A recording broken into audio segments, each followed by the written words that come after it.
Fueled by a passion for research and learning and a secret desire to travel in time, author Karen Barnett is the author of 9 novels. She's well known for her focus on the national parks and creating historical romances that draw readers deep into a story. She's fascinated that even though human history is constantly changing, Jesus is the same yesterday, today, and forever, as we learn in Hebrews 13:8. The point where those two facts collide forms the basis for her writing, finding those moments when an ordinary person brushes up against the eternal. A graduate of Valparaiso University and Oregon State University, Barnett's debut novel, Mistaken, was released in 2013 and earned her the Oregon Christian Writers Writer of Promise Award and a Cascade Award for Best Historical Fiction. She also won the coveted Writer of the Year title from the prestigious Mount Hermon Christian Writers Conference in 2016. And her novel, The Road to Paradise, was a finalist for the American Christian Fiction Writers Carroll Awards in 2018. Karen spent several years working in outdoor education as a park ranger and naturalist for Mount Rainier National Park and Oregon's Silver Falls State Park before becoming a stay-at-home mom and professional writer. She spends her free time hiking, taking photographs, and decorating crazy birthday cakes. Karen and her husband live in Western Oregon and are trying to adjust to the empty nest life now that both kids are in college.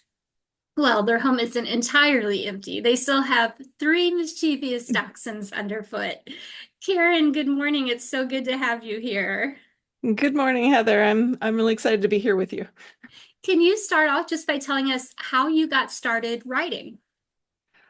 Sure. Well, like most writers, I've been writing forever. I wrote little stories in my notebooks when I was, teeny tiny, and then mysteries when I was into the Hardy Boys and so on. But it wasn't really until my kids were in full-time school that I got serious about it. And that this dream, I still remember being in a Bible study at church, a women's Bible study, and they were asking for prayer concerns or prayer requests.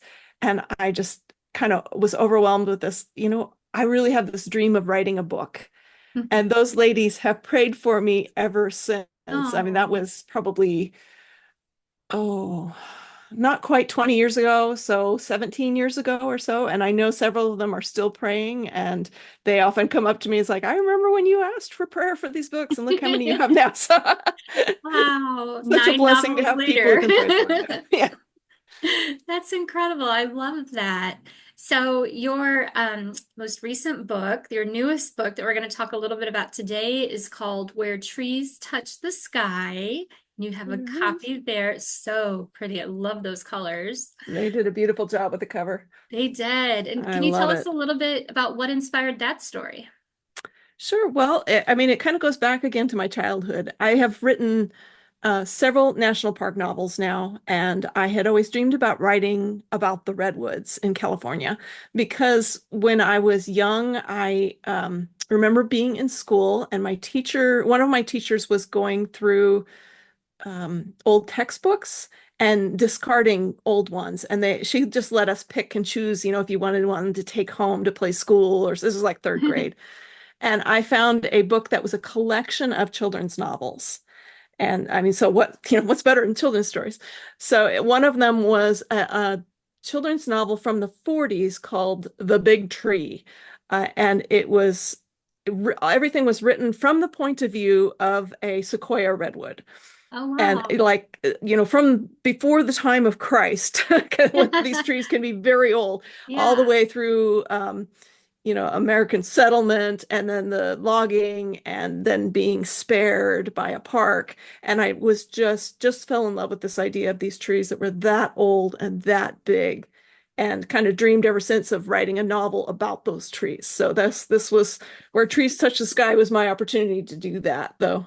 I didn't write it Wow. from the point of view of a tree, but there's one very important tree in the story. That's so cool. And what a great reminder for us as authors that you never know who your words will touch and what that will Yes. inspire in them in a coming generation. Right. And those children's books are so important. So anyone who's writing for children, they really have my admiration because that's so Absolutely. important. Absolutely. I agree. So what are you working on next? Well, I turned in a manuscript just a couple of weeks ago that is set in Zion National Park It doesn't have a title or a cover yet, but I'm very excited about the story. There's an abandoned baby who gets rescued and then grows up to be a park ranger. And then his granddaughter in present day gets to kind of research his story and find out what happened to him. So it was a very fun story to write. And I just checked my email and saw that my first round of edits just came in. So I'm all ready to dive back in and Yay! polish it up for everyone. That's great. Something for us to look forward to. Well, we are going to enter what I call the lightning round of questions, but we are Okay. authors with lots of words and we never go lightning fast, and that's totally fine. It just gives me an excuse to go question after question without much of a segue. So, our first question is, what is your favorite genre to read? Well, I alternate between them to try and kind of get a little balance of each, but historical is by far my favorite. Awesome. And do you have a favorite author? Susan Meissner Okay. and What is also your, Sarah Sundin. oh, Those two are definitely. so close. They are both amazing, amazing historical fiction authors, favorites of Mhm. mine as well. And what is your favorite way to spend a quiet evening? I have a guilty pleasure of curling up with a blanket and Netflix. Absolutely. Should be a blanket and a book, but often it's Netflix. It's just so much easier sometimes. Yes. Are you a plotter or a pantser? I'm 100% pantser. I can't plot to save my life. I I'm always amazed by people like you because I couldn't just write to save my life. I have outlines for my outlines, so if you could spend a day as a character in any book, who would it be? That's a really tough one. Because so many book characters is kind of put through the mill. So I don't necessarily True. want to be them. Um, but I think the thing that jumps to mind would be going back to the Narnia books and being one of those kids that can climb through the wardrobe into this magical world. So probably the oldest girl, I trying to remember, I think her name was Susan. She had like the bow and arrow. She was the archer. Yeah, Yeah, I she think would be that's my right. favorite. A long time ago. Right. What was your favorite toy as a child? Stuffed animals, by far.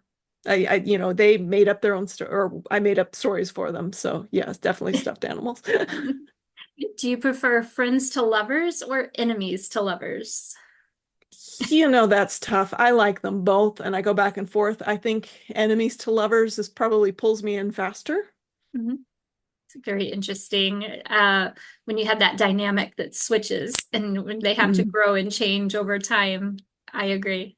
I really love Marriage of Convenience. That's kind of one of my favorite tropes, but I haven't Oh, written that one yet. Maybe I'll have to do that one of these days. ooh, maybe so. Maybe we have something else to look forward to. I'd have to figure out how you do that, but I love Never reading them. know. What's one goal that you haven't reached yet? Um, that's a good question. I would love to see one of my books made into a movie, but Oh, that's also a fear of mine because I know they never quite follow the book. true. So that's both a dream and a fear. It'd be nice if you had complete creative control to do that, right? There Like you go. you could write the movie. Does that ever happen? I don't know. I don't think so, but hey, a girl can dream. Do you prefer coffee or tea? Coffee, 100%. Do you like to do anything else that's crafty or creative? Yes, I've kind of gone down the cricket crafting rabbit hole and sublimation, which is related to that. So Yes. creating t-shirts and putting images onto mugs and all of that fun stuff. I've done sublimation. It's fun. It's addictive, isn't it? It is. Like, who else can I give a coffee mug I have to? all the power. I can do any image I want. Yeah. Yes, yes. Do you prefer reading with an e-reader or a physical book? I love holding a physical book, but I like reading with an e-reader. Same. So, and audio is even better. There you go. What is your favorite historical era to write about? I prefer to write about the early part of the 20th century, so most of my novels are set in the 20s and the 30s. Very fun era. And not always one of the most written about either. So that's kind of fun. Hmm. And Do there's so you, much change going on in that time period. I guess any yes. time period shows that, but just so much new technology for characters to deal with. Yes, I like writing World War One, and Mm. same thing. It's like Hmm. you have cars and horses and carriages on the same streets. It's that Exactly. transition. That time is Hmm. very unique. It's fun to imagine what that was like. Do you have any nicknames? The only nickname that I ever hear is my husband calls me by my initials, and he has since we were dating. So it's my Oh, initials one for my maiden name. that's neat. I love Yeah, which that. is kind of fun because my name, Karen, has become a name on the internet that you don't want to have. Right. So I kind of appreciate that he calls me that. Aw. It's unfortunate. Yes, I get it. How do you pick names for your characters? I kind of collect names, particularly for historical characters. I like to go through um, the the census records and find names that were popular in that era. Mhm. And then this is going to sound really creepy, but if I'm ever visiting a cemetery, I'm looking around at the names because there Yes, are I some do really beautiful names too. that you don't, I mean, that maybe didn't make the top 100 list. Yeah, And so, yeah. yeah, I do I have that. a harder time with modern names. What was the first concert you attended? First one that wasn't, with my parents, a children's concert kind of thing was Toto when I was in high school. Nice. Got to see Toto live, and that was very exciting. I'm sure. What is your dream destination to just go sit and write?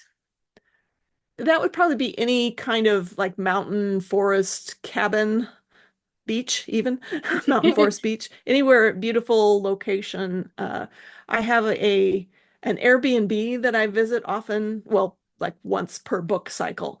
I will go down and there's a cabin on the Mackenzie River here in Oregon, has three window seats Ooh. in the cabin, so you can find different places to sit and you hear the river through the windows. It's just a beautiful, very inspiring location. That sounds amazing. It is. What's a book that you're excited to read?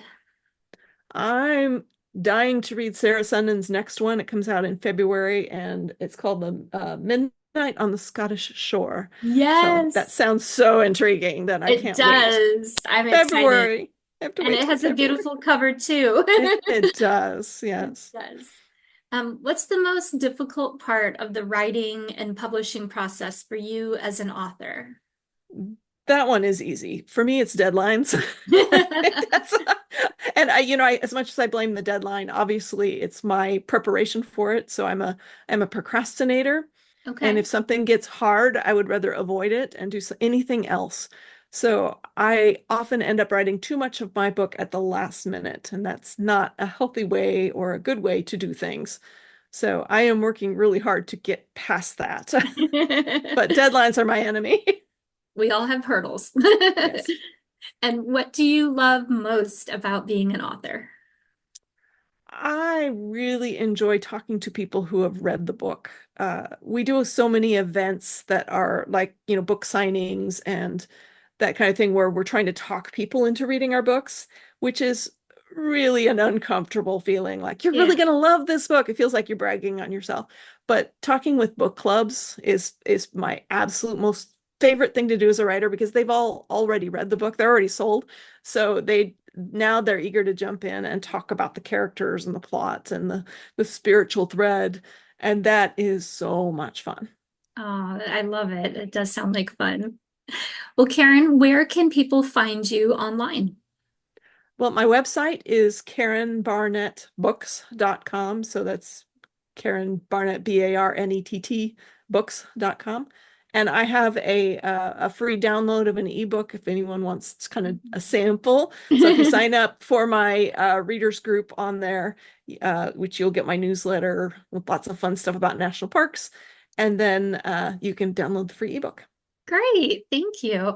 Well, we are going to talk a little bit now about our giveaway, which I love doing these so much. I love getting to meet authors that I love to read and and then getting to make something creative based off their books. Just, I love this so much. So, your book, if you will hold it up again, Where Trees Touch the Oh Sky. There it is.